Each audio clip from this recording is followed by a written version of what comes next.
जय श्री कृष्णा। योग के माध्यम से इंटरनेट पर फैला रहे सुख, चैन और अमन। योग के माध्यम से इंटरनेट पर फैला रहे सुख, चैन और अमन। आइए स्वागत करते हैं हमारे मेधावी योग शिक्षक डॉक्टर राघवेंद्र प्रताप रमन। बहुत बहुत स्वागत है सर आपका इस फेवरेट शो हमारे योगा टीचर्स में। जी, जय श्री कृष्ण जी। तो सर आपसे प्रश्नों का सिलसिला शुरू करते हैं पहले प्रश्न से कि योग से आपका नाता कब और कैसे जुड़ा? रुपेश जी, सबसे पहले आपको बहुत बहुत धन्यवाद कि आप इस प्लेटफॉर्म के जरिए लोगों से रूबरू करा रहे हैं, जुड़ने का, मिलने का, और एक माध्यम आप बन रहे हैं योग को लेकर इसके संदेश को जन जन तक पहुंचाने के लिए। इसके लिए आपको बहुत बहुत धन्यवाद। और जो आपका पहला प्रश्न है कि मैं योग से कैसे जुड़ा, तो इसके लिए मैं आपको ले जाऊंगा अपने बचपन की तरफ। तो काफ़ी इंटरेस्टिंग है। जब मैं क्लास 4th या 5th में था, तब से मैं जुड़ा, मैं कहना चाहूँगा। और ये ऐसे हुआ कि मेरे गांव में एक मंदिर है शिव जी का, और संभवतः अभी बैकग्राउंड में हो सकता है आपको वहाँ राम नाम संकीर्तन हो रहा, सुनाई भी दे रहा होगा। और वहाँ पिताजी जाया करते थे, और पिताजी वहाँ जाते थे तो वहाँ सन्यासी कुछ ऐसे थे जिनसे पिताजी ने गुरु मंत्र भी लिया था, और वो लोग योग की क्रियाएं करते थे, योगाभ्यास करते थे। तो पिताजी आके घर पे बताते थे कि वो महात्मा जी ऐसे अपनी आंतों को धुल लेते हैं, उसकी सफाई कर लेते हैं, पता नहीं कब वो सोच जाते हैं, कितनी सुबह जग जाते हैं। तो बड़ा रोमांचक लगता था। और वो जो महात्मा जी थे, दंडी स्वामी उनको हम लोग बोलते हैं, उन्होंने जो कुछ आसन करते थे, अभ्यास करते थे, वो पिताजी को बताते थे कि इसको योग कहते हैं, और इसको करने से हमारा जो शरीर है स्वस्थ रहता है, हम निरोग रहते हैं। तो उन क्रियाओं को, स्पेशली आसन को, सिर्फ आसन को आके पिताजी घर पे बताते थे, और फिर मैं उसका अभ्यास करता था। पिताजी खुद अभ्यास करते थे और मुझे करके सिखाते थे। तो करते करते वो जुड़ गया इस प्रकार योग से, और अच्छा भी लगता था कि नई चीजें सीख रहे हैं जो कोई नहीं जान रहा हो, थोड़ा सा हम कर रहे हैं। आसन उस समय बहुत सिस्टमेटिक नहीं होते थे कि किसके बाद क्या करना चाहिए, वो सब नहीं होता था, बट जुड़ गया था मैं इस तरह से। और उसके बाद ये सिलसिला चलता रहा, और ये फिर ब्रेक हुआ जब मैं 10वीं या 12वीं में था, इस 4 साल के अंदर, क्योंकि फिर मॉर्निंग और इवनिंग में कोचिंग हम लोगों का शुरू होता था, टाइम नहीं मिलता था। फिर आगे और इंटर के बाद फिर टाइम मिला, मैं बाहर निकला गोरखपुर, उसके बाद फिर कंटिन्यू हुआ, और तब से चल ही रहा है। तो आप कह सकते हैं कि मैं बचपन से ही जुड़ गया था पिताजी के माध्यम से, और अपने हमारे गांव में भगवान शिव जी का मंदिर है, उनकी कृपा रही ऐसी कुछ। जी रुपेश जी। बहुत बढ़िया सर, बहुत बढ़िया। मेरा अगला प्रश्न सर आपसे कि योग विज्ञान के अलावा आपने इतिहास, शिक्षा शास्त्र और दर्शन शास्त्र विषय सहित कुल 4 विषयों में परास्नातक की डिग्री ली है। तो जी, इस दौरान जब आप गुरुकुल कांगड़ी विश्वविद्यालय में थे, तो वहां पर सबसे ज्यादा किन से प्रभावित हुए और क्यों? अब ये प्रश्न मैं कह सकता हूँ कि किसी एक व्यक्ति से मैं प्रभावित हुआ, ये कहना उचित नहीं होगा, क्योंकि वो हमारा गुरुकुल एक मंदिर रहा है, और हमारे जो योग की फैकल्टी थी अपने आप में बहुत समृद्ध रही है। वहाँ डॉक्टर राकेश गिरी जी, डॉक्टर ईश्वर भारद्वाज जी, डॉक्टर सुरेंद्र कुमार त्यागी जी, सब लोग अपने अपने विषय के मास्टर थे। एक तरफ जहाँ डॉक्टर भारद्वाज जी और डॉक्टर सुरेंद्र कुमार त्यागी जी का फिलोसफिकल बैकग्राउंड उनका बड़ा स्ट्रांग था, फिलोसफी से जुड़े विषयों को बहुत अच्छे ढंग से समझाते थे। तो वहीं डॉक्टर राकेश गिरी जी, उनका योग और साइंस को लेके बहुत अच्छी उनकी नॉलेज थी, योग को साइंस से किस प्रकार जोड़ा जाए। तो सबसे कुछ न कुछ सीखने को बहुत अच्छा लगा वहाँ मिलके, कि अच्छी अच्छी चीजें सबसे मिली। और फिलोसफी और साइंस दोनों का जो कम्बिनेशन वहाँ गुरुकुल में मिला, वो अपने आप में अद्भुत था। और चूंकि मैं भी फिलॉसफी से बैकग्राउंड मेरा था नहीं, तो योग को साइंस से जब जोड़ के देखा जाने लगा, और गिरी सर की बातें सुनने को मिलती थी कि कैसे वो एक आध्यात्मिक विषय को साइंस से जोड़ के समझाते थे, तो मैं कह सकता हूँ कि डॉक्टर गिरी जी का साइंस को लेके जो उनका रुझान था काफी अच्छा था, और काफी कुछ उनसे सीखने को मिला। बाकी और भी सर बहुत ही, सब लोग अद्वितीय थे, सब लोग अपने में यूनिक थे। तो उसके बाद आपने योग में पीएचडी भी करी, तो पीएचडी करने का ख्याल क्यों आया? और अपने पीएचडी विषय के बारे में थोड़ा हमें बताएं कि इसका विषय आपने निर्धारित किया तो किस तरीके से निर्धारित किया या ढूंढा? जी, तो जैसे कि आपने बताया कि 4 विषय से मेरा स्नातक है और योग में जाने से पहले मैं सिर्फ हिस्ट्री से मेरा पीजी हुआ था। और जब मैं हिस्ट्री से पीजी कर रहा था तब तक मैं सोचा भी नहीं था कि मैं योग में हायर एजुकेशन लूँगा। ये भी बहुत रोचक रहा कि मैं गुरुकुल कैसे पहुँचा। अगर आप कहें तो पहले मैं इस चीज़ को बताऊँ कि गुरुकुल से मेरा जुड़ाव कैसे हुआ, उसके बाद थोड़ा और जी लोगों को सर, समझ में बिल्कुल। आएगा, अच्छा लगेगा। बिल्कुल तो सर, बिल्कुल, बिल्कुल। इंटर मेरा मैं अपने टाउन से कंप्लीट किया, उसके बाद गोरखपुर गया। बड़ा शहर मेरे टाउन से करीब गोरखपुर है, जहाँ गोरखनाथ मंदिर है। गोरखनाथ जी खुद एक महान योगी थे। तो उनके जब तपोभूमि पे जाने का मौका मिला तो वहाँ मैं इग्नू से अपना ग्रेजुएशन पूरा कर रहा था। इंटर मेरा मैथ से था, तो शुरू में था कि इंजीनियरिंग की प्रिपरेशन करेंगे, इंजीनियर बनेंगे, जैसा हर हर लड़के सोचते हैं जब जो 12th में होते हैं, या तो मेडिकल या इंजीनियरिंग। तो मैं भी इंजीनियरिंग की कोचिंग ज्वाइन किया था, बट मुझे लगा कि मेरे लिए सही जगह नहीं होगी। लोगों ने कह दिया आप इंजीनियरिंग कर रहे हो तो साइड में ग्रेजुएशन का डाल दो। जैसा लोग सुझाव देते गए उस टाइम मैं वैसे करता गया। बट एक मेरे जो रूम पार्टनर थे उनके फ्रेंड थे अवध बिहारी मिश्रा जी, बाद में वो मेरे गुरुकुल में रूममेट भी बने। उनके कोई जानने वाले थे जो गुरुकुल में ऑलरेडी वहाँ स्टूडेंट थे। उन्होंने कहा कि उनको पता था कि मैं योग का अभ्यास करता हूँ, मेरा अभ्यास भी अच्छा है, बट कोई मेरे पास फॉर्मल डिग्री या सर्टिफिकेट नहीं था। तो मेरे आसन को देख के अच्छे आसन लगते थे, उन्होंने सुझाव दिया कि आपके आसन इतने अच्छे लग रहे हैं, अभ्यास अच्छा करते हैं, तो आप क्यों ना कोई कोर्स कर लें। और वो ईयर था 2005 का, आज से 15 साल पहले। रामदेव जी उस समय अकेले थे, खूब अच्छे से उनका फल फूल रहा था, योग को घर घर पहुंचा रहे थे। तो ये कहते योग बहुत तेजी से फैल रहा था। तो मैंने भी सोचा अच्छा है, मेरा इंटरेस्ट भी है, चलो इसी तरफ चलते हैं। पहुंच गया गुरुकुल, एडमिशन हो गया। तो जब वहां पहुंचा तो मुझे लगा कि अब मेरा ट्रैक चेंज हो गया, अब इंजीनियरिंग छोड़ो और योग ही योग रहेगा लाइफ में। फिर पीजी पूरा हुआ तो उसके बाद लगा कि अब जब मेरा फील्ड यही है तो क्यों ना इसमें हायर एजुकेशन कंप्लीट किया जाए। तो ख्याल वहीं से आया कि पीएचडी करनी है और ज़रूर करनी है। अब अगर टॉपिक की बात करें तो जैसा कि मैंने बताया कि डॉक्टर गिरी सर थे, तो वो साइंस और योग को जोड़ के बहुत अच्छे ढंग से समझाते थे। तो मुझे भी लगा कि अगर योग को साइंस से जोड़ के देखा जाए तो इसकी जो स्वीकार्यता है, एक्सेप्टेबिलिटी है, लोगों को ऐसे इसको एक्सेप्ट करेंगे, इजीली एक्सेप्ट करेंगे। मेरा टॉपिक भी कुछ ऐसा रहा, डिजीज बेस्ड टॉपिक रहा। मैंने योग को जोड़ा उससे और फिर धीरे धीरे वो भी पूरा हुआ, पीएचडी पूरी हुई। जी सर। तो आपने यूजीसी नेट परीक्षा भी आप क्वालिफाई कर चुके हो, तो जी इसके जी। लिए आपने किस तरह से मेहनत करी? अब रुपेश जी, इसके लिए कोई स्पेशल प्रिपरेशन मैंने नहीं की कि नेट के लिए अलग से कोई तैयारी की जाए। और आप जानते होंगे कि शुरू में यूजीसी नेट में योग विषय नहीं था 2016 तक। 2017 में पहली बार योग को इंक्लूड किया गया। तो जब नेट आया तो ये हुआ कि अब नेट आ गया है तो फॉर्म अप्लाई किया जाए। उस दौरान पीएचडी पूरी हो गई थी। सिलेबस सिर्फ पता था, कोई मार्केट में बुक अवेलेबल नहीं थी। अब तो कई सारी बुक्स आ गई हैं नेट के लिए। सिर्फ यूजीसी ने जो सिलेबस दिया था उसको देखा था और उसमें से काफ़ी कुछ हम लोग गुरुकुल में पढ़े थे। और अगर बुक्स की बात करें तो मैं सिर्फ गीता प्रेस से कुछ उपनिषद की बुक्स लाया था, कुछ उपनिषद लाया था, क्योंकि उपनिषद हम लोग बहुत अधिक नहीं पढ़ पाए थे अपने गुरुकुल में।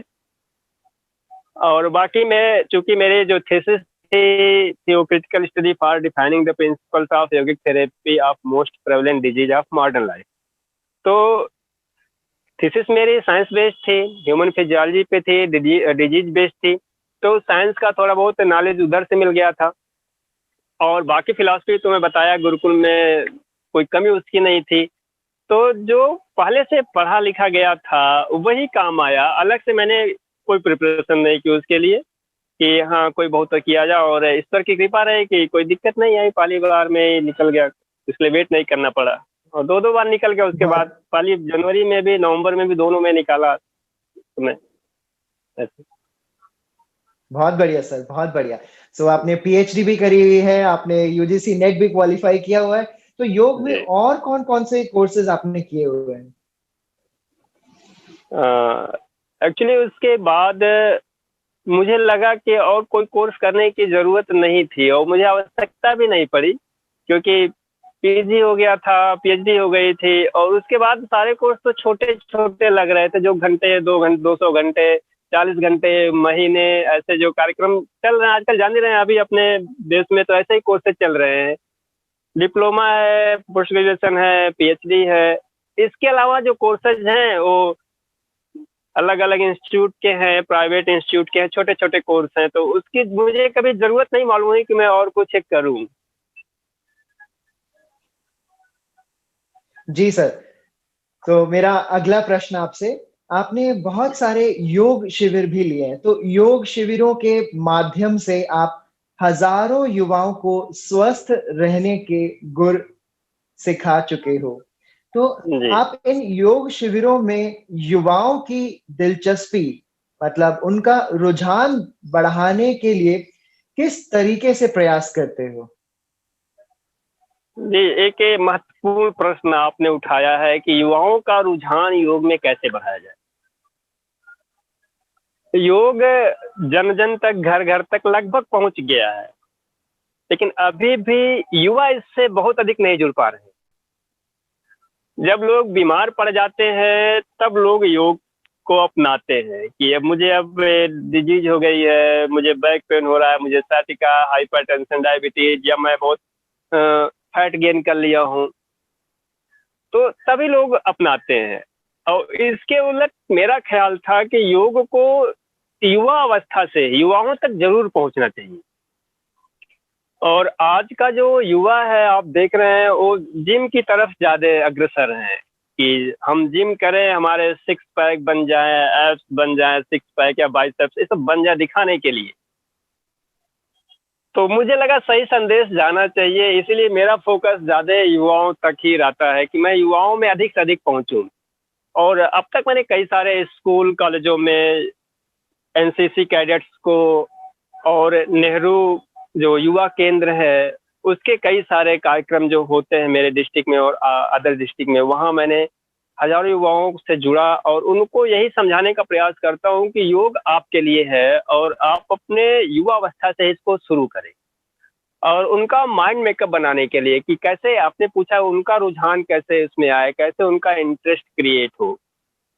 इसके लिए ज़रूरत है कि योग को जो हम साइंस बेस्ड बनाते हुए कहीं न कहीं युवाओं को हम ये समझा पाएँ कि अगर आप योग का अभ्यास कर रहे हैं, तो ये आपके लिए किस प्रकार लाभदायक होगा।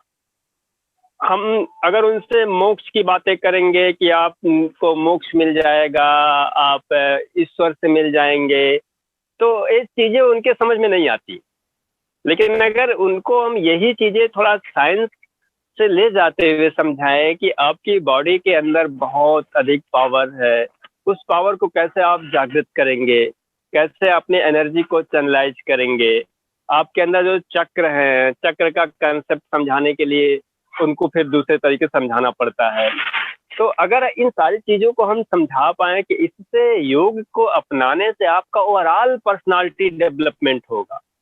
आपके अंदर हेल्थ हेल्थ तो प्रमोट होगा ही, साथ ही साथ करेज है, कॉन्फिडेंस है, और आपका जो ब्यूटी है, वो सारी स्मार्टनेस है, ये सारी चीज़ें आपको मिलेंगी सिर्फ़ अकेले योग के अभ्यास करने से। और वो भी आपको कहीं नहीं जाना है, सिर्फ़ आपको एक मैट की ज़रूरत है, अपने घर में रहते हुए कर सकते हैं।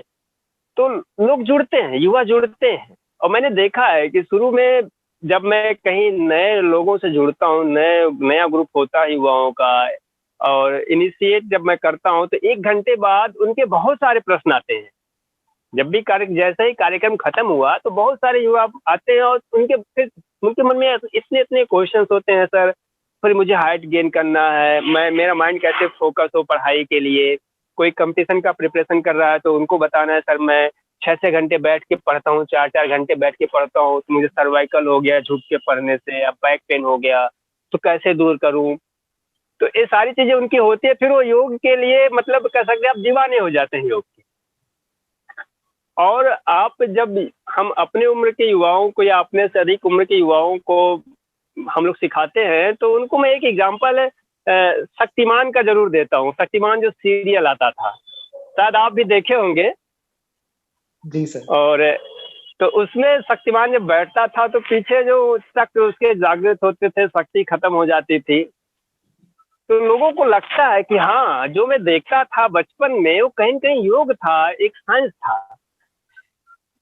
तो उनको जब इस प्रकार समझाता है कि आपके अंदर भी ऐसे ही पावर है, हमारे अंदर भी ऐसी पावर है, उसको हम जागृत कर सकते हैं अगर योग में जितना ही डीप हम जाएंगे।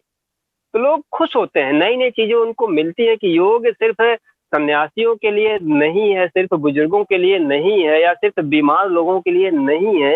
ये तो युवाओं की सबसे बड़ी जरूरत है पर्सनालिटी डेवलपमेंट के लिए, आगे बढ़ने के लिए, करियर बिल्डिंग में। तो ऐसे अपने आप युवा जुड़ जाते हैं, बस समझाने का तरीका सही होना चाहिए और मेरा प्रयास रहता है कि मैं वही करूं, युवाओं को अधिक से अधिक जोड़ूं, क्योंकि उनके लिए तो ये पूरी लाइफ पड़ी हुई है। जी रूपेश। जी सर, बहुत अच्छे से आपने इसका मुझे हमें भी समझाया। और मेरा अगला प्रश्न आपसे सर कि निशुल्क योग शिविर भी आपने लिए हैं, तो निशुल्क योग शिविर करने के पीछे आपकी क्या सोच रही? इसके पीछे बेसिकली मैं कहूँगा रुपेश जी कि जिस लोकेलिटी से जो मेरा एरिया है, एक तो अभी योग में उतनी रुचि नहीं थी और दूसरे निःशुल्क लेने का ये भी था कि मैंने शुरू में नहीं सोचा था कि योग से पैसे कमाएंगे हम लोग या फिर ऐसा कोई जरिया बनेगा। और ईश्वर की कृपा से मैं ऑलरेडी टीचिंग जॉब में हूँ, टीचिंग कर रहा हूँ, तो इसीलिए कभी सोचा नहीं कि मैं जब कैंप करूँगा तो कुछ ऐसे शुल्क लगाऊंगा और अधिक से अधिक लोगों तक पहुँचे, पैसे की कोई बाध्यता ना हो, इसीलिए निःशुल्क शिविर की योजना आई। फिर भी मैं एक चीज़ ज़रूर कहना चाहूँगा अपने सारे जो अपने टीचर्स हैं, योगा टीचर्स हैं या फिर जो स्टूडेंट प्रिपरेशन कर रहे हैं योग की इस उद्देश्य से कि वो योग को प्रोफेशन के रूप में अपनाएंगे, कि निःशुल्क बहुत आप कर लेंगे, ठीक है, लोग भी आपसे जुड़ जाएंगे, लेकिन निःशुल्क के नाम पे लोग क्या करते हैं, बहुत सीरियसली आपको नहीं लेते हैं। ये बहुत इम्पोर्टेंट है कि अगर आप कोई चीज़ किसी को फ्री में दे रहे हैं तो लोग उसकी वैल्यू कम आते हैं। एक जनरल सा फिनोमेना लोगों के माइंड सेट में आ गया है कि ये तो ऐसा ही मिल जा रहा है तो इसकी वैल्यू ऐसे ही है। चाहे सरकारी हॉस्पिटल की बात कर लीजिए, सरकारी स्कूल की बात कर लीजिए, जहाँ चीज़ें फ्री में लोगों को आसानी से मिल जाती है, वो चीज़ें लोगों जो है उतना उनको इम्पोर्टेंस नहीं देते।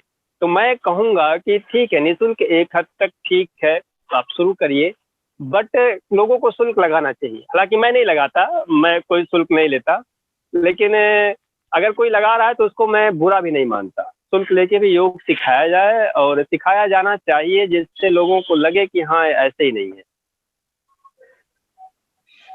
जी। तो ऐसे निशुल्क योग शिविरों की तैयारी के लिए क्या-क्या ध्यान रखना होती हैं चीज़ें सर? हाँ, ये महत्वपूर्ण प्रश्न है रुपेश जी कि जब हम कैंप कोई आयोजित करते हैं या जहाँ मास गैदरिंग होती है, अधिक से अधिक लोग आते हैं, तो उसमें हर एज ग्रुप के लोग आते हैं। हालाँकि मेरे जो ज़्यादातर कार्यक्रम युवाओं के बीच होते हैं, बट जब और पब्लिक होता है, कार्यक्रम थोड़ा बड़ा होता है, तो उसमें हर एज ग्रुप के लोग आते हैं, बुजुर्ग भी होते हैं, बच्चे भी होते हैं, युवा भी होते हैं। और उसमें कुछ ऐसे भी लोग आते हैं जिनको समस्याएँ होती हैं, पहले से कोई बीमारी होती है, तो ऐसे में कोई भी अभ्यास शुरू करने से पहले लोगों को ये बताना पड़ता है कि आप लोग अपने शारीरिक क्षमता के अनुसार ही योग का अभ्यास करें। क्योंकि मैंने देखा है, टीवी में देखा है कि लोग सिखाते हैं, फिर योग के खूब महिमा मंडित करते हैं, ये प्राणायाम कर लीजिए, आसन कर लीजिए, सारी बीमारी दूर हो जाएगी। मेरा ऐसा बिल्कुल नहीं मानना है। योग की भी अपनी सीमाएं हैं, आसन प्राणायाम की अपनी सीमाएं हैं। अगर हम 100 लोग हैं और 100 लोगों को सिर्फ ये कह दे कि एक प्राणायाम कर लो या एक आसन कर लो, सारी बीमारी दूर हो जाएगी, तो लोगों को तो उतना पता है नहीं कि इसके कुछ नुकसान भी हो सकते हैं, लोग शुरू कर देते हैं। ऐसे में लोगों को समस्याएं भी आ जाती हैं। तो इसीलिए कोई भी आप जब भी हम कोई ऐसे कैंप आयोजित करते हैं तो इस चीज़ का ध्यान रखते हैं कि लोगों को समझा दिया जाए कि आप अपने रोग के अनुसार, अपने शारीरिक क्षमता के अनुसार ही योग का अभ्यास करें। किसी पर्टिकुलर डिजीज में आप हाई ब्लड प्रेशर है, हार्ट पेशेंट हैं, हर्निया है, ऐसे में इस आसन को नहीं करना है। इस चीज़ का बिल्कुल ध्यान देना होता है। साथ ही जो जनरल प्रिंसिपल्स हैं, अगर हम कैंप कर रहे हैं तो पहले ही लोगों तक मैसेज ये पहुंचा दिया जाता है कि आप लोग खाली पेट आएँ, अपने साफ चादर वगैरह लेके आएँ और भोजन या नाश्ता करके ना आएँ।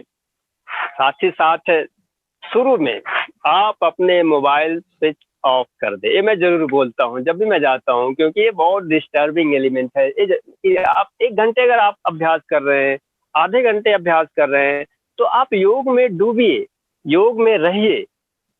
अगर योग को आप हल्के में लेंगे, बातचीत करते हुए, हंसी मजाक करते हुए योग को करेंगे, तो आप योग को कभी नहीं समझ पाएंगे कि योग एक्चुअली है क्या।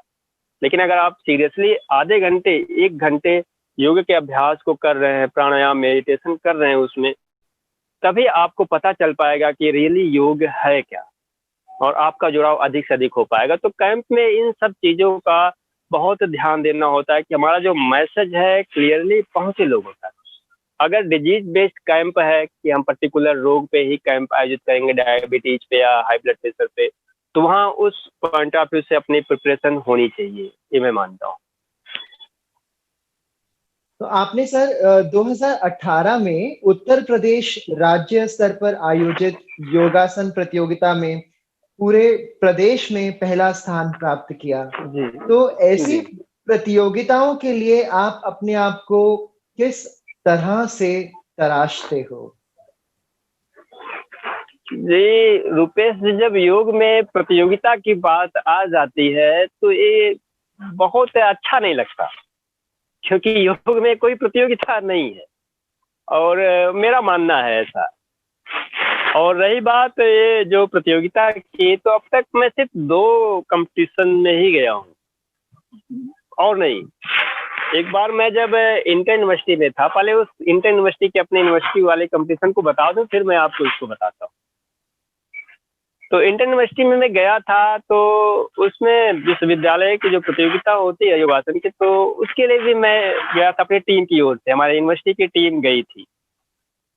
तो आसन अच्छे होते थे, लेकिन जब किसी प्रतियोगिता की बात आ जाती है कि कंपटीशन में जाना है, तो उस कंपटीशन के अकॉर्डिंग जो उनके उसमें आसन निर्धारित होते हैं, प्राणायाम निर्धारित होते हैं, उसको थोड़ा अधिक फोकस किया जाता है कि भाई अपने यूनिवर्सिटी को हम रिप्रेजेंट कर रहे हैं तो हमारी यूनिवर्सिटी का नाम हो, या फिर अपने हम ब्लॉक है या फिर अपने स्कूल को रिप्रेजेंट कर रहे हैं तो उसमें हमारा पीछे ना रहे कहीं, ऐसा कहीं से लगे नहीं कि हमारी तैयारी में कोई कमी रह गई। और जो 2018 में प्रतियोगिता हुई थी, पहली बार हुई थी यूपी में, फर्स्ट टाइम हुई थी एक्चुअली। यूपी गवर्नमेंट में जो डिपार्टमेंट ऑफ बेसिक एजुकेशन है, वो टीचर्स के लिए प्रतियोगिता थी, अध्यापकों के लिए प्रतियोगिता थी। तो उसमें पहले डिस्ट्रिक्ट लेवल पे कंपटीशन हुआ था। यूपी के सारे डिस्ट्रिक्ट में जितने टीचर थे, गवर्नमेंट टीचर्स, प्राइमरी और जूनियर के सारे टीचर्स का कंपटीशन हुआ था। फिर वो डिस्ट्रिक्ट लेवल पे उनका चयन हुआ था। फिर 2-2 लोग गए थे, एक फीमेल एक मेल। लखनऊ कंपटीशन हुआ था, सारे प्रदेश से, हर एक जिले से 2-2 लोग आए थे।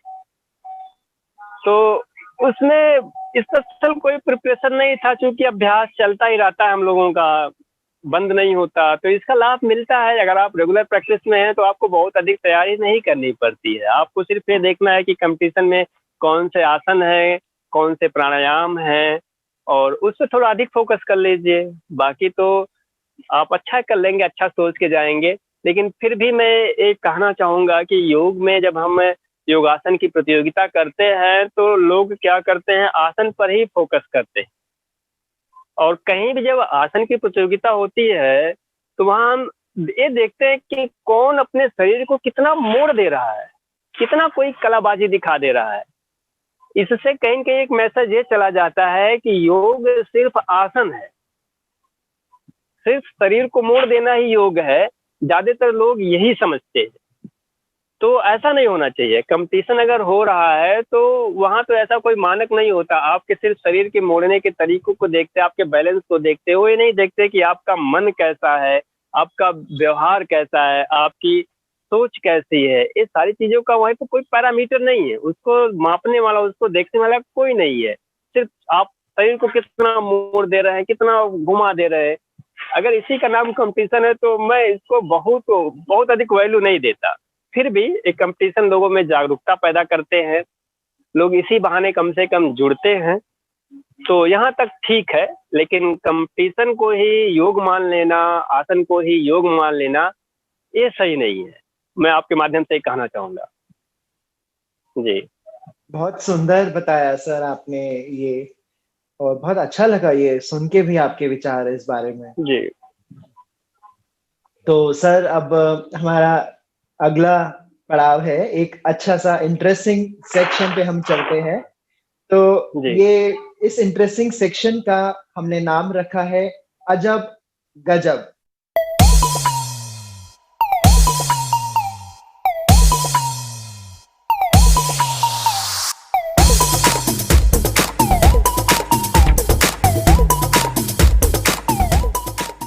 जी, क्या है आपके अजब गजब तो में, मुझे बताएंगे? तो इस अजब गजब में आपको मैं 3 सिचुएशंस दूंगा एक एक करके, जी और आपको अपने आप को उस सिचुएशन में, उस परिस्थिति में रख कर उसका उत्तर देना है। जी ठीक है, तो शुरू जी करें जी सर? बिल्कुल तो आइए बिल्कुल, मुझे भी हम और अच्छा आप लगेगा इस अजब गजब प्रतियोगिता में। तो आइए सर, हम और आप खेलते हैं अजब गजब।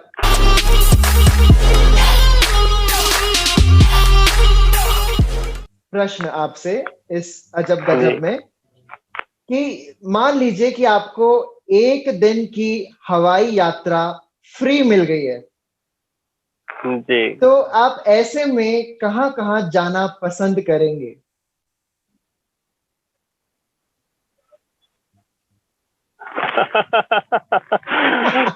हवाई यात्रा फ्री मिल गई, कहाँ जाना पसंद करेंगे? एक ही जगह जाना है कि कई जगह जाना है सर? आपके ऊपर है, 1 दिन मिला है आपको। पहले तो मैं जाना चाहूंगा, लेह लद्दाख जाना चाहूंगा, सियाचिन जाना चाहूंगा, जहाँ हमारे देश के सैनिक हैं। और मुझे हमेशा वहाँ सोच के अच्छा लगता है कि जहाँ सैनिक इस तरह वहाँ पड़े हुए हैं, जाके वहाँ उनके साथ कुछ दिन बिताया जाए, कुछ समय बिताया जाए। तो पहले मैं वहीं जाना चाहूंगा। जी सर, बहुत ही अच्छी सोच। तो अजब गजब में मेरा दूसरा सवाल आपसे सर, तो अजब गजब है सर ये, हाँ, तो सवाल भी कुछ वैसा सा ही होगा ये। तो सवाल है जी कि मान लीजिए एक कॉकरोच और एक छिपकली, जी ये जी दोनों हैं, तो इनके बीच जो है वो लड़ाई हो गई है, तो आपके हिसाब से जी किस बात पर इनकी लड़ाई हो सकती है, एक कॉकरोच और छिपकली के बीच में?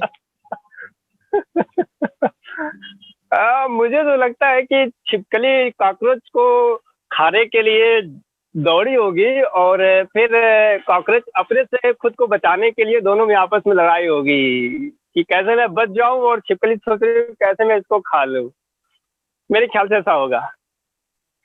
जी सर। तो जी मेरा आखिरी सवाल अजब गजब सेक्शन में आपसे, अजब का सवाल है। तो ड्राइंग रूम में जैसे टेबल पड़ा होता है ना, सेंटर टेबल पड़ा होता है, तो वो जी जी टेबल पे मान लीजिए पानी गिर गया है अपने ऊपर, जी उस ड्राइंग टेबल के ऊपर, तो उसके ऊपर पानी गिर गया है, तो वो ड्राइंग टेबल ऐसी सिचुएशन में, ऐसी परिस्थिति में आपके हिसाब से क्या बोल सकता है, अगर उसको बोलने का मौका मिले तो? ड्राइंग टेबल ये कर सकता है कि यार सारी चीजें मुझ पे ही करते हो, कम से कम मुझे साफ सुथरा रखा करो। मुझे साफ भी नहीं रखते, मेरे पे खाना खाते हो, इस पे रख के पढ़ सकते हो, खाना भी खाओ, सारी गंदगी भी मुझ पे करोगे, कम से कम खुद को साफ सुथरा रखते हो, मुझे भी साफ सुथरा रखो। ये बोलेगा तुरंत गुस्सा करके। बिल्कुल सर, बिल्कुल सर। और ये बिल्कुल जो है हमारे देश के ऊपर भी जैसे लागू होता है कि जो लोग सड़कों पर चलते हुए जो है आप कूड़ा फेंक देते हैं या फिर जी कारों में जी बैठे हुए बाहर कूड़ा फेंक देते हैं सड़क पर, जी जी तो ये मुझे लगता है उन पर भी लागू होता है कि जिस देश को वो अपनी माँ मानते हैं और जी उसको जी जी जितना साफ रखें सबका कर्तव्य बनता है। बिल्कुल बिल्कुल बिल्कुल। ये बिल्कुल है, अगर उनको बोलने का मौका मिले तो शायद इतना डांटते लोगों को कि अपने आप को सबसे होशियार प्राणी समझते हो, सबसे बुद्धिमान प्राणी समझते हो, लेकिन सारी गंदगी करके तुम बता देते हो कि बुद्धि कितनी हम लोगों की है। बोलते जरूर अगर इनको बोलने का मौका मिलता है। जी सर, जी सर। तो जी इसी के साथ ही हमारा ये अजब गजब सेक्शन जो है ये समाप्त होता है और जी आशा सर करता जी। हूँ आपको ये अच्छा लगा होगा। नहीं, अच्छा लगा, बहुत बढ़िया लगा, बहुत बढ़िया लगा। तो हम अब अपने अगले पड़ाव पर चलते हैं, अगले प्रश्न पर। जी मदरसा शिक्षकों को योग सिखाने के अपने अनुभवों को थोड़ा बताएं। हाँ रुपेश जी, बहुत इंटरेस्टिंग एक्सपीरियंस उस टाइम मिले थे जब मदरसा टीचर्स को योग सिखाने का मौका मिला था। एक्चुअली यहाँ पे मदरसा को जो है उनका आधुनिक किया जा रहा है। साइंस की पढ़ाई, कंप्यूटर की पढ़ाई, योग की पढ़ाई जोड़ा जा रहा है ताकि वो जो थोड़ा मॉडर्नाइज हो सके। तो उसी क्रम में मुझे जिम्मेदारी दी गई थी कि जो हमारे डिस्ट्रिक्ट में मदरसा हैं और उनके जो टीचर्स हैं उनको योग की भी ट्रेनिंग दी जाए। तो जैसा कि हम लोग अक्सर सुनते आए हैं कि कभी योग के कार्यक्रम होने की बात होती है, योग दिवस पे अक्सर ऐसा आता है सुनने में कि मदरसा में जो मुस्लिम हैं, मुस्लिम बच्चे हैं या ऐसे मुस्लिम कम्युनिटी के लोग सूर्य नमस्कार करने से मना करते हैं कि हम सूर्य नमस्कार नहीं करेंगे, हम योग का अभ्यास नहीं करेंगे, और वो इसको एक रिलीजन से जोड़ के देखते हैं कि ये हमारी धार्मिक परंपरा नहीं है और ये हिंदू परंपरा है। तो उनके अंदर एक कंफ्यूजन ऐसा क्रिएट हुआ क्योंकि सही नॉलेज नहीं है। ये मुझे पता चला जब मैं उनसे थोड़ा इंटरेक्ट हुआ, उनसे बातचीत हुई, तो उसमें से अधिकतर लोगों का यही कहना था कि स्पेशली उनको सूर्य नमस्कार से परहेज था कि हम सूर्य नमस्कार ऐसे नहीं कर सकते, नमस्ते नहीं कर सकते, नमस्कार नहीं कर सकते। हमने कहा इसमें क्या दिक्कत है, आप सूरज के सामने हाथ जोड़ के नमस्कार कर रहे हैं। तो उनका कहना था हम इबादत सिर्फ खुदा की करते हैं, और हम कहें माता पिता की, तो उसमें तो ऐसे जवाब आया कि नहीं, माता पिता की भी हम इबादत नहीं करेंगे, उनको हम सम्मान देंगे, उनको रिस्पेक्ट देंगे, उनका पूरा आदर करेंगे, लेकिन इबादत दूसरी चीज हो गई अकॉर्डिंग टू देम। तो उन्होंने कहा हम सिर्फ खुदा की इबादत करते हैं। हमने कहा ठीक है, आप अपने खुदा की इबादत करिए, लेकिन जब आप सूर्य नमस्कार करते हैं तो आप हाथ जोड़िए, मन में आपके नहीं आना चाहिए कि मैं इबादत कर रहा हूँ। आप ये सोच सकते हैं कि आपकी जो पांचों उंगलियां हैं आपस में ज्वाइंट हो रही हैं, इनके पॉइंट दब रहे हैं। उनको मैं ऐसा समझाया कि जैसे मैंने बताया था ना कि लोग जिस तरह से समझें, अगर उनको उस तरह से समझाएं हम और ढंग से समझाएं, सही तरीके से समझाएं, तो लोगों को समझ में आ जाती है। फिर मैंने उनसे पूछा कि आप सूर्य नमस्कार ऐसे ना करिए, आप ऐसे करिए, जैसे आप नमाज में जाते हैं, अपना प्रेयर करते हैं, आप ऐसे कर लीजिए, कोई दिक्कत नहीं। कौन कहता है कि आप सिर्फ ऐसे, जब आपको जबरन ऐसे नहीं कराया जाएगा, आप ऐसे कर सकते हैं सूरज के सामने, बाकी आप बारीक क्रियाएं वैसे करिए। तो बिल्कुल वो मान गए कि हाँ हमें कोई दिक्कत नहीं है।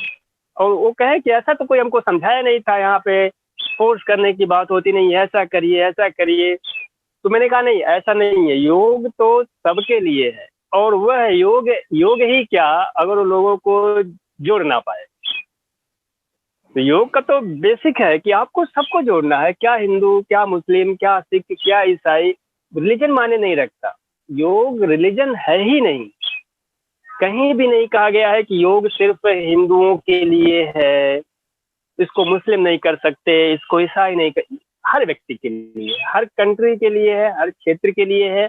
और अगर कोई इसको बांटता है तो मेरे ख्याल से इससे दुर्भाग्य की बात और कुछ नहीं हो सकती। योग सबके लिए है, और वो लोग जब सीख लिए, उनको कंसेप्ट में आ गया कि नहीं योग तो हमारे हेल्थ के लिए। मैंने कहा आपको विटामिन डी मिलता है सूर्य से, आपको नहीं चाहिए क्या? बिल्कुल चाहिए, उनको मानना है। आपको लाइट चाहिए सूर्य से, आपको एनर्जी चाहिए सूर्य से, तो फिर क्या दिक्कत है? और मैंने उनको बताया कि अपने सनातन परंपरा में जिनसे भी हमको कुछ मिलता है उनकी हम आराधना करते हैं। और ये आराधना या पूजा पाठ, बहुत लोग कहते हैं कि वृक्ष की पूजा करते हो, सूर्य की पूजा करते हो, नदी पहाड़ की पूजा करते हो, जमीन की पूजा करते हो। तो आजकल जो थोड़ा अपने आप को एक्स्ट्रा मॉडर्न मानते हैं, बहुत अधिक तर्कवादी खुद को मानते हैं, वो कहते हैं अंधविश्वास है, पाखंड है। ऐसा लोगों को मानना होता है कि इनके वहाँ तो पाखंड बहुत अधिक है, नदी पहाड़ जल जंगल जमीन ग्रहों की पूजा करते हैं। तो मैंने उनको बताया कि एक पूजा करना न करना आपके ऊपर है। हमारा मानना है कि हम एक थैंक्स गिविंग है, हम उनको थैंक यू बोलते हैं। सूरज को हम थैंक यू बोलते हैं कि, और उनको हम देवता को रूप देते हैं कि ये भगवान आप हमको रोशनी दे रहे हो। अब वृक्ष को भी हम नमन करते हैं कि आप हमको ऑक्सीजन दे रहे हो, प्राणवायु दे रहे हो। नदियों की पूजा करते हैं कि आप हमको जल से अभिसिंचित करो, हमारा जीवन आपकी वजह से चल रहा है।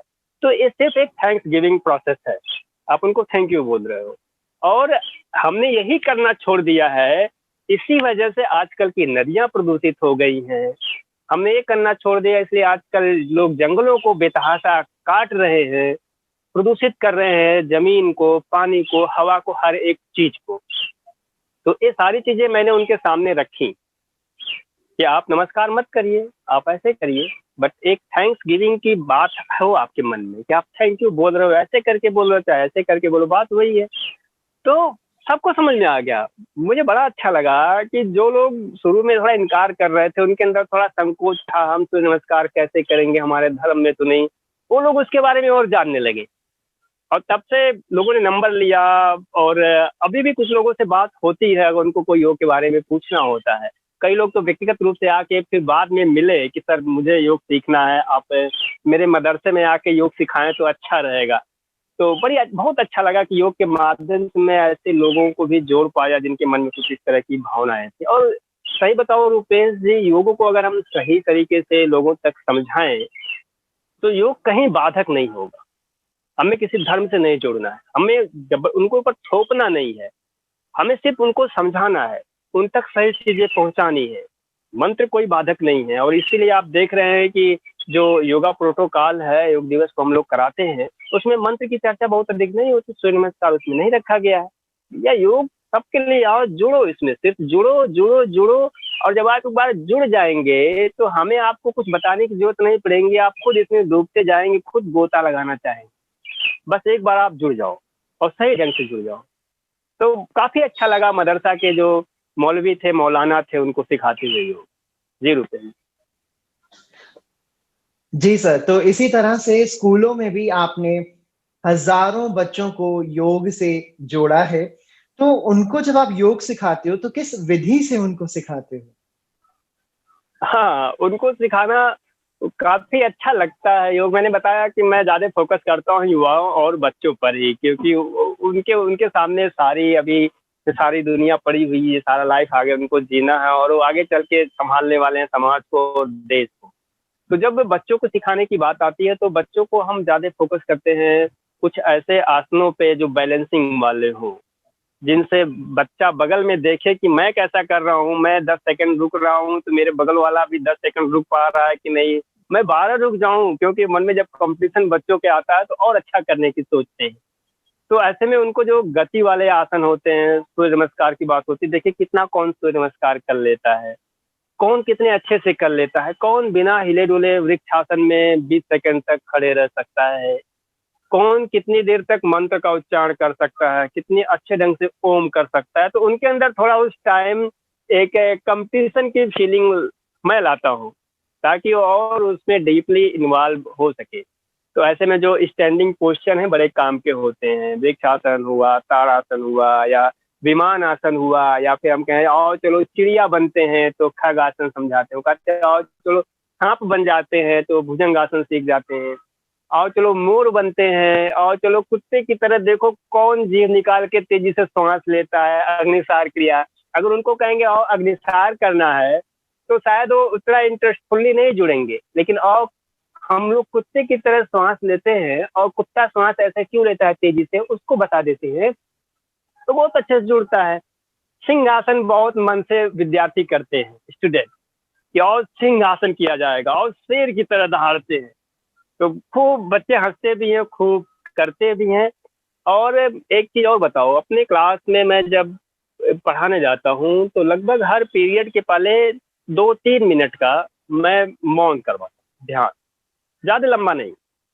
और उस ध्यान में बस उनको 2-3 मिनट में कहीं घूमने की बात करता हूँ, और अपने बॉडी में घूमो, अपने शरीर में घूमो।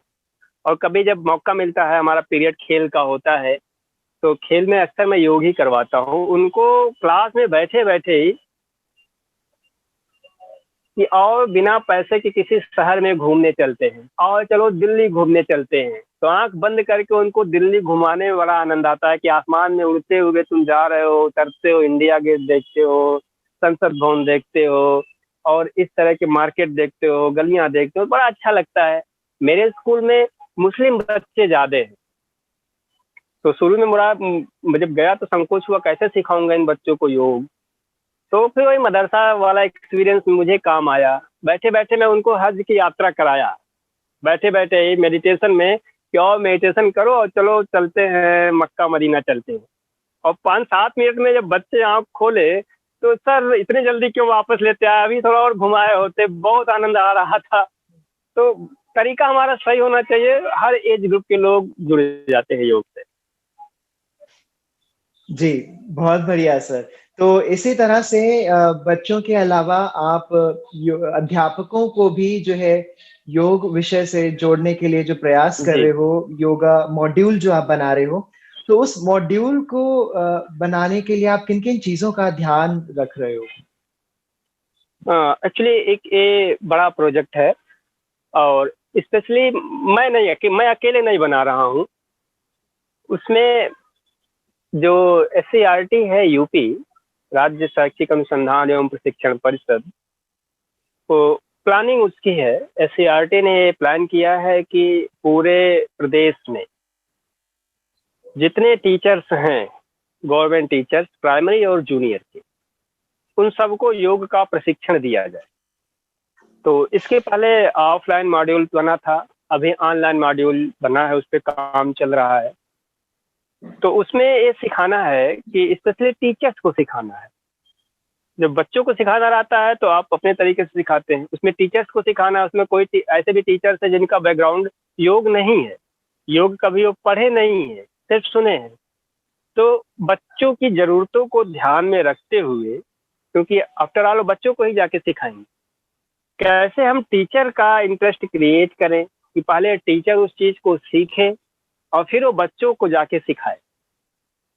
तो ऐसे ऐसे उसमें तैयार किए गए हैं, आसन का पोर्शन और प्राणायाम का पोर्शन, मेडिटेशन का पोर्शन, और फिर यम नियम का पोर्शन, जो सबसे ज़रूरी है। यम नियम अक्सर उसको हम इग्नोर कर देते हैं, सिर्फ आसन और प्राणायाम शुरू करते हैं। तो बच्चों के लिए वो सबसे ज़रूरी है। तो उससे हम लोगों का फोकस यही है कि जैसे हम लोग पहले मॉरल वैल्यूज पढ़ते थे, नैतिक शिक्षा पढ़ते थे, तो ये नैतिक शिक्षा और कुछ नहीं, योग का यम नियम ही है। जो 5 यम है, सत्य, अहिंसा, ब्रह्मचर्य से और सौ संतोष सब साध्य ऐश्वर्य प्रणधन, ये सारा नियम है, जो यम है वो नैतिक शिक्षा है। उसको हमने फोकस किया है कि बच्चों को कैसे स्टोरी टेलिंग के माध्यम से उनके महत्व को बताया जाए।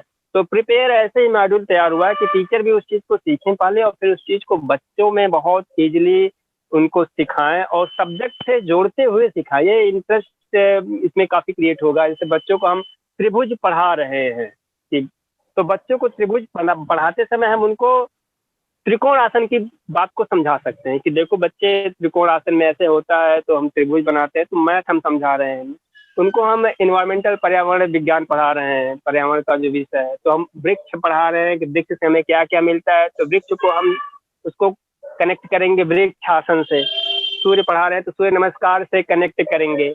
तो इन चीज़ों को, आसनों को अपने परिवेश से कनेक्ट करते हुए बच्चों को कैसे बताना है, मॉड्यूल में इस चीज़ का विशेष ध्यान रखा गया। हर एक विषय में ऐसी ऐसी चीज़ें आपको मिल जाएंगी जिनको हम योग से जोड़ को बच्चों को पढ़ा सकते हैं। स्पेशली मॉड्यूल इसी बेस पे बन रहा है। जी सर, तो ये आपका प्रयास सर बहुत ही अच्छा है और हम यही आशा करेंगे कि इस प्रयास से ज़्यादा अध्यापकों के जी साथ-साथ बच्चे भी जो है वो लाभान्वित हों और हमारी जी आगे जी की आने वाली जनरेशन जो है इससे और लाभ उठा सके। जी जी। तो सर हम अपने अगले सेक्शन पर चलते हैं, बहुत ही इंटरेस्टिंग सेक्शन है। कुछ इसका अजब गजब सा है सेक्शन क्या?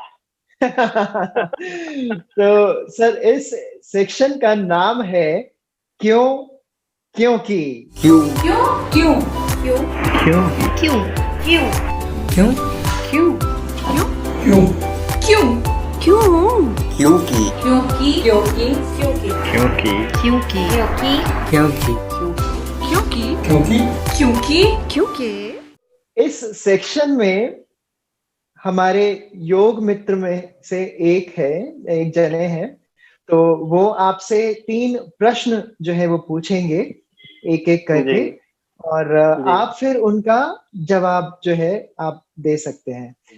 तो शुरू करते हैं सर, हमारा अगला जी इंटरेस्टिंग सेक्शन क्यों जी। क्योंकि क्या कपालभाति प्राणायाम करने से वजन बढ़ भी सकता है? नहीं, ऐसा ऐसा देखा नहीं गया कि किसी का वजन बढ़ा हो। अगर कुछ केस इस तरह से आते हो, कम से कम मेरे सामने ऐसा केस नहीं आया है, क्योंकि कपालभाति आपके पूरे मेटाबॉलिज्म को सही करता है, आपके फैट को बर्न करता है। इसीलिए इसके बहुत कम चांसेज हैं कि कपालभाति करने से वजन बढ़ेगा। अगर वजन बढ़ रहा है तो इसका मतलब है कि हम कहीं और गलती कर रहे हैं, अपने आहार को कंट्रोल नहीं कर रहे हैं, हमारा डाइट कंट्रोल नहीं है, या मे बी उनको थायराइड की भी प्रॉब्लम हो जो ठीक नहीं हो पा रही है। इसीलिए मैं कहूँगा कि इससे बढ़ने के चांसेस न के बराबर है। जिम किस किस को करना चाहिए? इसके बेनिफिट्स और नुकसान बताएं। जिम में युवाओं को करना चाहिए और इसके बेनिफिट और जो ड्रॉबैक्स हैं, दोनों चीज़ें हैं। बेनिफिट ये है कि आप थोड़ा अपने मसल्स को अच्छा बना सकते हैं। अगर आप मसल्स बनाने के शौकीन हैं तो आप जिम करिए, मसल अच्छी बनेगी, हेल्दी रहेंगे, नो डाउट। आप स्ट्रांग रहेंगे, आपके सारे मेटाबॉलिज्म से ढंग से काम करते हैं। बट इसके हार्मफुल इफेक्ट भी हैं।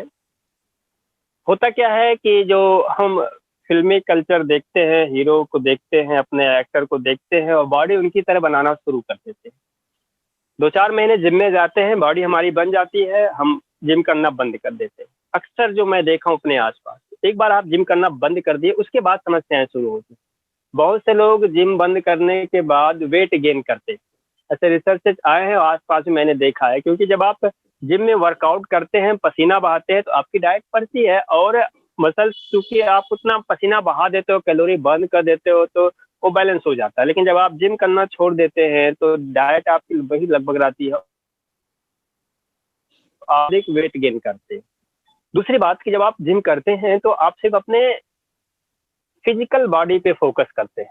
ये बहुत महत्वपूर्ण है, जो मैं हर एक युवा से कहता हूँ और आपके माध्यम से भी ये कहना चाहूँगा कि जिम में जितने लोग भी जाते हैं, मैक्सिमम बड़े-बड़े शीशे लगे होते हैं और दाएँ-बाएँ और देख के अपने बाइसेप्स को देखते हैं, पैक्स को देखते हैं कि शरीर मेरी बन रही है कि नहीं, मैं फिजिकल लेवल पे अपने आप को अच्छा दिखा रहा हूँ कि नहीं।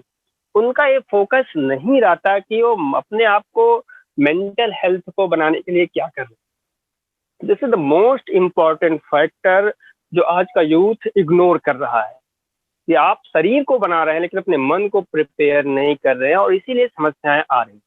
आप जिम करने वालों को देखेंगे तो उनके अंदर थोड़ी एग्रेसिव होते हैं, उनका जो आक्रामक व्यवहार होता है। और मैं देखता हूँ, आप उनको देख लीजिए ना कि वो कट वाले पहन के बाइक पे चलते तो भी बिल्कुल ऐंठ के चलते हैं, बिल्कुल टाइट होके चलते हैं कि वो क्या दिखाना चाहते हैं। उनके अंदर ईगो आ जाता है और योग आपके ईगो को कम करता है। वो अपने आप को स्पेशल मानने लगते हैं, औरों से अलग मानने लगते हैं, दिखाते हैं। तो कहीं न कहीं ये जिम का बहुत बड़ा नुकसान है कि वो आपको सिर्फ शारीरिक तौर पे तैयार करता है, मानसिक रूप से तैयार नहीं करता। आपके अंदर एग्रेसिवनेस आ जाती है और कहीं न कहीं हमें सॉफ्ट नेचर हमारा काम आएगा हर जगह। इसलिए जो भी यूथ है उनको मैं कहना चाहूँ, मेरा थोड़ा लंबा मैं बोल रहा हूँ क्योंकि काफ़ी इम्पोर्टेंट टॉपिक है सर। और हर एक यूथ को सोचना चाहिए कि जब आप वर्किंग फील्ड में जाते हैं तो वहाँ आपका एग्रेसिव होना आपके लिए नुकसानदायक साबित हो सकता है। वहाँ आपकी सॉफ्ट स्किल्स ही काम आएगी। आप कितने कोऑपरेटिव हैं, लोगों से कितने घुल मिल कर बात कर रहे हैं, कितने फ्रेंडली हैं, ये सारी चीजें, और ये सारी चीजें आपको योग के द्वारा ऑटोमेटिकली आ जाएगी। आफ्टर आप अपने आप को हेल्दी रखना है तो आप योग क्यों नहीं कर रहे हैं? मेरा ये मतलब नहीं कि जिम बिल्कुल नुकसानदेह है, लेकिन योग इज फार बेटर, कहीं ज्यादा अच्छा है जिम से।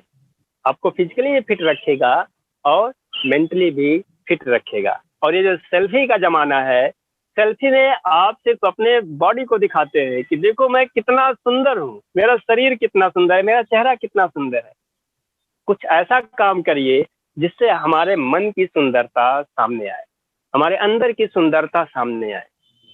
तो इसलिए योग अच्छा है, लेकिन जिम एकदम से बुरा नहीं है। हर एक व्यक्ति को जिनकी जो शारीरिक जरूरत है, जिम उनको करना चाहिए।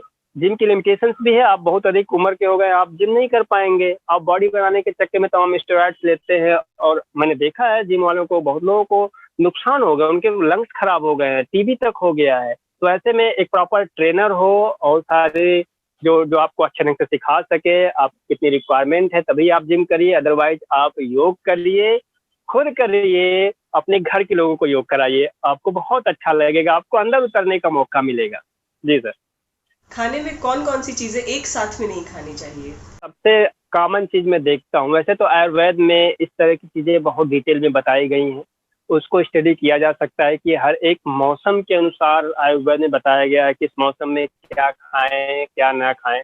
बट जो मैं देखता हूँ आजकल यूथ में, यंग जनरेशन में, कि खाने में आप भोजन करने जाते हैं तो भोजन के बाद आइसक्रीम जरूर खाते हैं।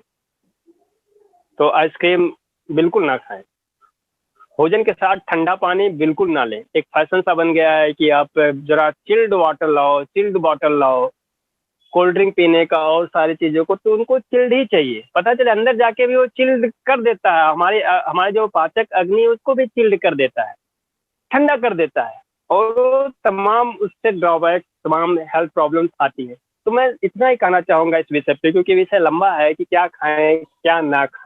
खाने पीने की इतनी सारी चीज़ें हैं, उनका इतना कॉम्बिनेशन है, इसके लिए हमें आयुर्वेद को फॉलो करना चाहिए। मॉडर्न जो हमारी लाइफ स्टाइल है उसको बिल्कुल छोड़ना है कि फैशन के चक्कर में क्या खाना है क्या नहीं खाना है, इस चीज़ का ध्यान हमें देना चाहिए। क्योंकि अगर आप इसका ध्यान नहीं देंगे तो आप अपने आप को रोगी बनाएंगे, अपने आप को बीमार बनाएंगे। तो अपने प्रश्नों की श्रृंखला को आगे बढ़ाते हुए आपसे अगला प्रश्न जी, कि YouTube पर अपना योग चैनल शुरुआत करने के पीछे आपकी क्या सोच रही? जी, ये भी काफी इंटरेस्टिंग रहा, और मेरे ख्याल से ये समझने की जरूरत है हर एक योग टीचर को, जो भी योग सिखा रहे हैं। हम लोगों का विषय ऐसा है कि राह चलते इस चीज के बारे में हम सिखा नहीं सकते, सबको बता सकते हैं लेकिन सिखा नहीं सकते। तो जब कई सारे लोगों से मैं जुड़ता था कैंप में या बच्चों के साथ, युवाओं के साथ, तो लोग पूछते थे कि सर इस आसन को कैसे करें। एक बार 1 घंटे के लिए तो मैंने उनको बता दिया, जो कैंप में था, 2-4 दिन का कैंप था, बता दिया। बट लोग भूल जाते हैं, अगर रेगुलर ना रहे तो भूल जाते हैं। दोबारा से उनके प्रश्न आते हैं, सर आपने कैसे बताया था वो सूर्य नमस्कार, मैं कुछ स्टेप भूल गया हूँ। आपने वो सर धनुरासन कैसे बताया था, थोड़ा भूल गया, सांस कैसे लेते हैं, कैसे उसके पोज में स्टेप बाय स्टेप जाते हैं। तो एक तो ये जरूरत पड़ी कि उनको कुछ ऐसे चीजें अगर हम वीडियो प्रिपेयर करें कि वो हमेशा देख सके, हमेशा उनके लिए अवेलेबल हो। दूसरे राह चलते अगर आपको कोई जान गया, आपको भी लोग पूछते होंगे कि रूपेश जी आप योग सिखाते हैं, आप योग के टीचर हैं, तो जरा मुझे बैक पेन रहता है, मैं क्या करूं मेरा ठीक हो जाए, मुझे गैस की प्रॉब्लम रहती है, मैं क्या करूं मेरा ठीक हो जाए। कोई कहेगा मेरा ब्लड प्रेशर बढ़ा हुआ है, कोई कहेगा मुझे डायबिटीज है, जरा बताइए। क्योंकि आजकल लोग मानते हैं कि योग सिर्फ बीमारियों को ठीक करने के लिए है, और कहीं न कहीं लोग इसीलिए योग को अपना भी रहे हैं कि हम हेल्दी रहें। तो ऐसे ढेर सारे लोग प्रश्न पूछते थे। आप ट्रैवलिंग कर रहे हैं, वहाँ कोई पूछ लिया, आप किसी रिलेटिव के वहाँ गए, 4 लोगों के बीच में बैठे हैं, वहाँ कोई पूछ लिया, अरे जरा मुझे बता दीजिए मुझे बैक पेन है। अब मैं उनसे कहूंगा कि आप भुजंगासन करिए, आप शलभासन करिए, आप धनुरासन करिए। तो जी वो कैसे होता है? अब उनको कुर्सी पे बैठे बैठे तो मैं बताऊंगा नहीं कैसे होता है, तो आइडिया आया कि क्यों ना ऐसा कोई चैनल शुरू किया जाए कि उनको बता दिया जाएगा कि आप जाके देख सकते हैं लिंक इसके पीछे। तो मेरा भांजा है स्पेशली, उसी ने कहा था कि मामा आप योग सिखाते हैं, अगर आपका चैनल शुरू हो जाए तो लोगों को भी लाभ मिलेगा और आपको भी लाभ मिलेगा, क्योंकि आपकी रीच बढ़ेगी।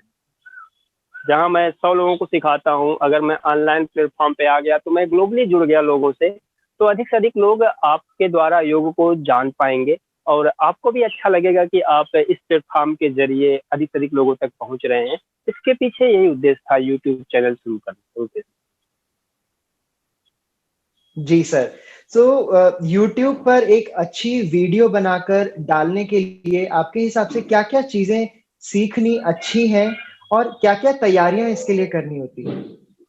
जी जी जी, ये इसमें भी मैं थोड़ा टाइम लूंगा आपका, क्योंकि जब आप प्लेटफॉर्म पे आते हैं यूट्यूब प्लेटफॉर्म पे, तो सबसे जरूरी बात ये होती है कि आपके पास कंटेंट हो, क्वालिटी कंटेंट हो।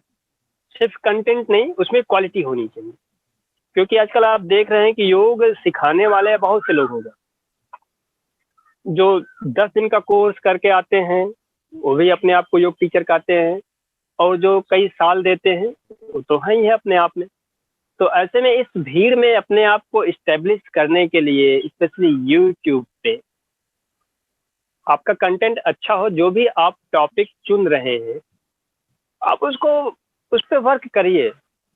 हम जान रहे हैं अलग बात है, लेकिन जब लोगों को हम ऑनलाइन फॉर्म में दे रहे हैं तो उसमें कम से कम वीडियो में कम से कम टाइम में मैक्सिमम इंफॉर्मेशन दे पाए, क्योंकि आजकल किसी के पास टाइम नहीं है। हम लोग यूट्यूब में कोई चीज़ सर्च करते हैं तो फिर देखते हैं कि अरे दो 10-15 सेकंड देखें, नहीं ये ठीक नहीं बोल रहे हैं, हटाओ इनसे, दूसरा कोई देखो। तो हमारा कंटेंट ऐसा होना चाहिए कि लोग एक बार ओपन करें तो वो पूरा कंटिन्यू देखें, उसको उनको लगे कि नहीं इनसे मुझे सीखने को काफ़ी अच्छा मिल सकता है। ये तभी हो पाएगा जब आपको सब्जेक्ट की नॉलेज होगी, टॉपिक की नॉलेज होगी। इसीलिए वीडियो बनाते समय जो भी आप टॉपिक चुनें उसकी पूरी प्रिपरेशन हो, उसके हर एक चीज़ को हम अपने व्यूवर्स तक पहुंचाएं, ये सबसे मायने रखता है। नहीं, कंटेंट इज वेरी इंपॉर्टेंट, और बाकी जो कैमरा है, एडिटिंग है और रिकॉर्डिंग है, ये सेकेंडरी है। आप इसमें बहुत अधिक समय नहीं लगना है। आप 15 दिन महीने भर अगर अभ्यास करेंगे, वर्क करेंगे, तो आपको एडिटिंग भी आ जाएगा, आपको रिकॉर्डिंग आ जाएगा, और उसको कैसे और हम ब्यूटीफाई कर सकते हैं, सारी चीज़ें आ जाएंगी। But content is very important and quality content is are more important. Quality होनी चाहिए, बार बार मैं यही कह रहा हूँ जी। मेरा अगला प्रश्न सर आपसे कि आपके YouTube चैनल पर 70,000 से भी ज्यादा सब्सक्राइबर्स हैं सर। ये बहुत बहुत बहुत अच्छी बात है और बहुत बड़ी चीज है ये। तो इस मुकाम तक पहुंचने के लिए आपको किस तरह की मेहनत करनी पड़ी? शुरू में जब शुरू किया था रुपेश जी यूट्यूब चैनल, तो ये टारगेट नहीं था कि हाँ हमें सब्सक्राइबर इतने या इतने व्यूवर्स हमको गेन करने हैं, इतने। एक टारगेट रख के बस यही चला था कि जो भी मैटर डाला जाए, वीडियोज डाले जाए, अच्छे वीडियोज हों और जो लोगों को तक पहुंचे तो उनको लगे कि कोई सिखा रहा है तो ढंग से सिखा रहा है। हालांकि मैं इसके साथ ये जरूर जोड़ना चाहूँगा कि यूट्यूब या टीवी या ऐसे कोई और जो वीडियो प्लेटफॉर्म है, इनको हम ये नहीं मान सकते कि सिर्फ इन्हीं से हम सीखें। आपके लिए एक फिजिकल योग टीचर, योग गुरु होना जरूरी है। ये सारे यूट्यूब के वीडियोज और सारी चीज़ें हमें सिर्फ थोड़ा सा हेल्प कर सकती है, ये किसी योग टीचर का स्थान नहीं ले सकती कि आप यूट्यूब से देख के पूरा योग सीख लें। अगर कोई ऐसा कर रहा है तो मैं मना भी करता हूँ लोगों को कि नहीं, YouTube is not your yoga teacher. इससे आपको नुकसान हो सकता है, आपको पता नहीं होगा आपकी बॉडी में कैसे कैसे चेंजेज आ रहे हैं। आप कितना पूछोगे यूट्यूब से, कितने कमेंट आप करोगे, थोड़ी सी मदद कर सकता है। तो रही बात 70,000 जो व्यूवर्स हैं, सब्सक्राइबर हैं, एक मैं थैंक्स कहना चाहूँगा अपने व्यूवर्स को, अपने जो सब्सक्राइबर हैं जिनका इतना प्यार मिला है और इतने लोग जुड़े हैं। तो मुझे लगता है कि लोगों को कंटेंट अच्छे लगते होंगे। एक बार फिर बात कंटेंट पे आती है कि मैं पूरी कोशिश करता हूँ कि वीडियो लंबा हो जाए कोई बात नहीं है, कंटेंट होना चाहिए। लोगों को पूरी जानकारी एक वीडियो से मिलनी चाहिए। इसलिए आप देखेंगे अगर तो काफी लंबे लंबे वीडियोज भी पड़े हैं। हालांकि यूट्यूब की एक जो टेक एक्सपर्ट कहते हैं कि बहुत लंबे वीडियोज बहुत नहीं चलते। ऐसा जो यूट्यूब है लोग कहते हैं कि आप लंबा वीडियो बनाते हैं तो लोग बोर हो जाते हैं, लोग छोटे छोटे वीडियोज देखना चाहते हैं, लोग कॉमेडी देखना चाहते हैं, लोग प्रैंक देखना चाहते हैं।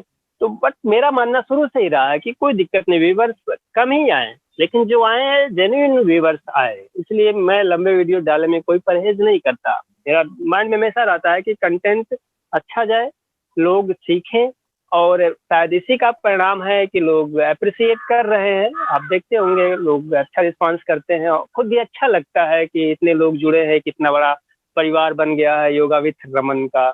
और नाम भी मैं सोच रहा था, जब अपने चैनल का थोड़ा सा बताना चाहूंगा। शुरू में मैंने चैनल का नाम रखा था योग गुरु रमन जी। मैंने नहीं रखा था, मेरा भांजा ही रखा था, मैं बताया नहीं उसी के माध्यम से।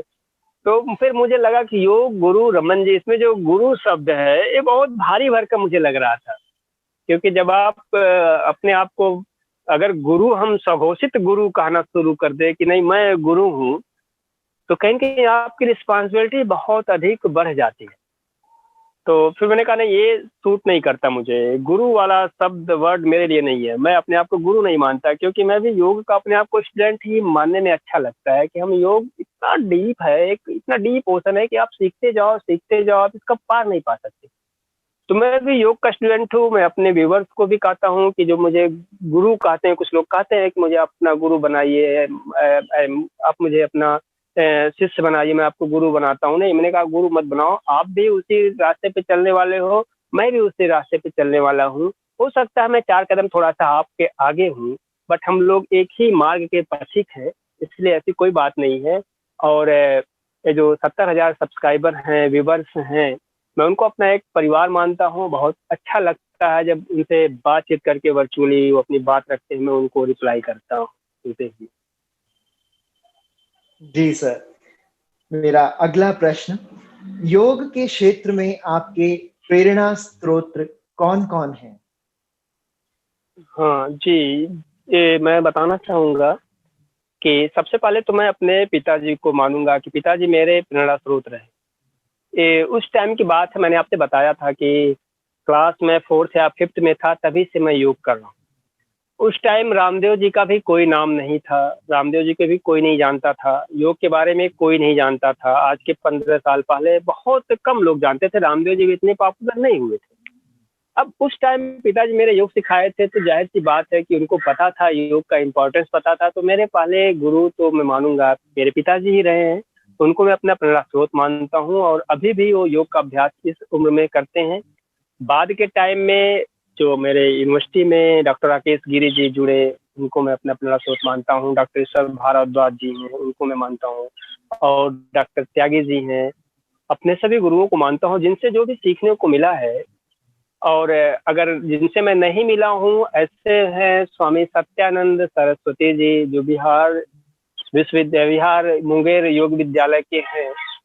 मैं मानता हूँ कि उनको जब पढ़ता हूँ तो मुझे लगता है कि मेरे सामने बैठे हुए हैं और मैं उनसे सीख रहा हूँ, तो भी मेरे प्रेरणा स्रोत है। तो सर, आपसे हम आपकी कोई फेवरेट योग प्रार्थना भी सुनना चाहेंगे, अगर आप 2 लाइनें उसकी गा के सुना दें। जी बिल्कुल रुपेश जी, जो मैं अक्सर अपने करवाता हूँ लोगों से, कई सारी प्रार्थनाएं हैं, बट जो योग के थीम को बताती हैं उसमें मैं जो वेद मंत्र है उसको मैं आपको बताना चाहूँगा। ओम संगच्छध्वं संवदध्वं संवो मनांसि जानताम् देवाभागं यथा पूर्वे संजानाना उपासते।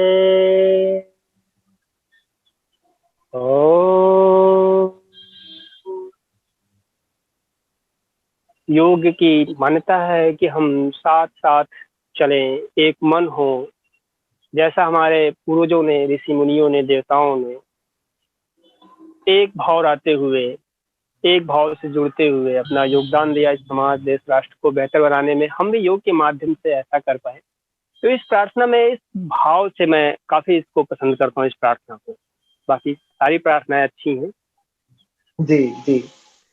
जी। हमारा अगला प्रश्न सर आपसे कि आप अपना जन्मदिन कब और किस तरह से मनाते हो? रूपेश जी, मेरा जो जन्मदिन होता है 29 अगस्त को होता है। और रही बात किस तरह मनाने की, तो शुरुआत में अगर मैं घर पे होता हूँ अपने, तो मेरे गांव में बताया मैं शिव जी का मंदिर है, वहाँ जाता हूँ और उनको अब तक बिताए गए समय के लिए, जो अब तक उनकी कृपा से हमने जीवन बिताया है, उसके लिए उनको मैं थैंक्स बोलता हूँ कि आपने मुझे इतना अच्छा अवसर दिया है कि योग के माध्यम से मैं लोगों की सेवा कर पाया हूँ। और आगे भी प्रार्थना करता हूँ उनसे कि आने वाला टाइम भी मेरे लिए इसी तरह आपकी कृपा से अच्छे से बीते, कि मैं लोगों के जीवन में कुछ खुशियाँ दे पाऊँ, उनको कुछ स्वस्थ रहने के तरीके बता पाऊँ, उनको स्वस्थ कर पाऊँ, इस भावना के साथ। बाकी कुछ दोस्त होते हैं जो बाहर की पार्टी चाहते हैं कि बाहर पार्टी चाहिए, हालांकि मैं बाहर खाना ज़्यादा पसंद नहीं करता कि बाहर भोजन किया जाए, तो उनसे मैं यही बोलता हूँ कि घर पे ही पार्टी रहेगी, तो जो भी होता है घर पे ही होता है। जी। आइए सर, हम चलते हैं अभी तक के अपने सबसे फेवरेट और आखिरी सेक्शन, जिसका नाम है जल्दी 10। इसमें मैं जल्दी जल्दी एक रैपिड फायर राउंड की तरह रैपिड फायर क्वेश्चंस मैं आपसे जल्दी जल्दी पूछूंगा। 10 क्वेश्चंस मैं आपसे पूछूंगा और छोटे छोटे क्वेश्चंस होंगे। हर एक प्रश्न के जो है 2 ऑप्शंस हैं, उनमें से दोनों सही है, कोई गलत नहीं है उसमें से, ऐसा कुछ भी नहीं है। बस ये है कि आपको उन दोनों सही में से इस समय आपको कौन सा ज्यादा उपयुक्त लग रहा है, आपको वो मुझे बताना है। आप अपनी तरफ से कोई तीसरा ऑप्शन ऐड नहीं कर सकते उसमें, आपको उन दोनों में से ही कोई एक का चुनाव करना है। ठीक ठीक ठीक ठीक है। तो सर आप तैयार हैं? बिल्कुल बिल्कुल बिल्कुल। आइए हम और आप खेलते हैं अपना फेवरेट सेक्शन जल्दी 10। पहला सवाल, निर्बल की मदद या ईश्वर का ध्यान? निर्बल की मदद। दूसरा सवाल, राजा या प्रजा? प्रजा। तीसरा सवाल, प्रणाम या नमस्ते? नमस्ते। अगला सवाल, स्वामी या सखा? नो डाउट सखा सखा। पांचवा सवाल, परिश्रम या किस्मत? इससे परिश्रम या किस्मत, वैसे तो है कई काफी इंटरेस्टिंग है, 50-50 होता है। मैंने कई लोगों को देखा है परिश्रम खूब करते हैं, किस्मत साथ नहीं देती, तो इसमें आपने थोड़ा फंसाया मुझे, बट फिर भी मैं कहना चाहूंगा परिश्रम। मेरा छठा सवाल, प्रसन्नता या संतोष?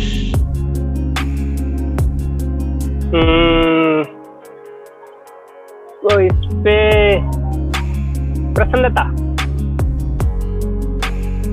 सातवां सवाल, सुंदर या शुभ?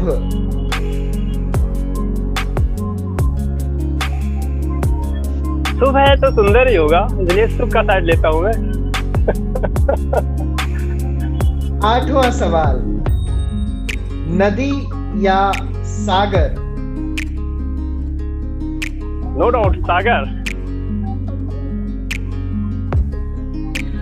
नौवां सवाल, इतिहास या वर्तमान? वर्तमान। वर्तमान ही है जो आपके इतिहास को बनाएगा। और आखिरी 10वां सवाल, विवेकशील या आज्ञाकारी?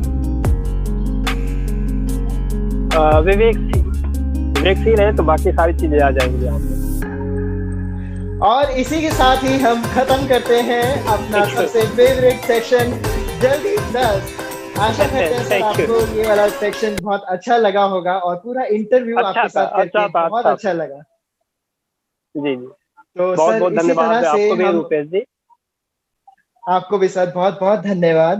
तो सर इसी तरह से हम अपने हमारे योगा टीचर्स चैनल में नए नए हर बार एक नए योग टीचर का इंटरव्यू लेते हैं और कोशिश और प्रयास यही रहता है कि उनके द्वारा दी गई जानकारी को हम ज्यादा से ज्यादा लोगों तक पहुंचा सकें, जिससे कि वो भी लाभान्वित हो सके उस ज्ञान से और अपने जीवन में भी उतार सके। तो ना सिर्फ अपने जीवन में उतारें बल्कि आगे भी उसको लोगों तक पहुंचाएं।